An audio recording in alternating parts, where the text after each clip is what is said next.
ఆలూరు పట్టణ శివార్లో రోడ్డు ప్రమాదం. అదోనికి రెఫర్ చేసిన వైద్యులు. ఆంధ్ర నుంచి కర్ణాటక వెళ్లే కర్ణాటక ఆర్టీసీ బస్ రాంగ్ రూట్లో వచ్చి బైక్ నుండి ఈ ప్రమాదంలో ఆలూరు నుంచి అదోని వైపుగా బైక్ పై వెళ్తున్న ప్రభాకర్ అనే ఫారెస్ట్ ఆఫీసర్ కు తీవ్ర గాయాలు. అక్కడి స్థానికులు హుటాహుటిన ఆలూరు ప్రభుత్వ ఆసుపత్రికి తరలించగా అక్కడి వైద్యులు మెరుగైన చికిత్స కోసం అదోని ఏరియా హాస్పిటల్ కు రెఫర్ చేశారు. ప్రమాదంపై విచారణ చేపట్టిన పోలీసులు.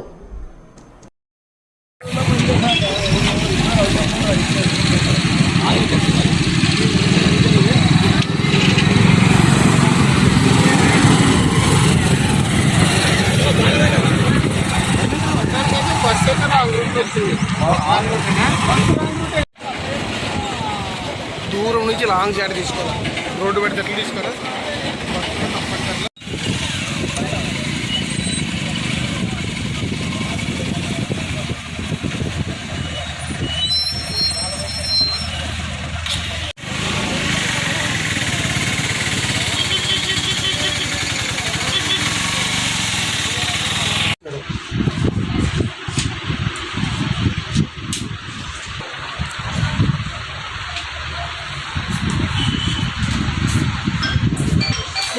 Kak dia ada. Kan tuan ini.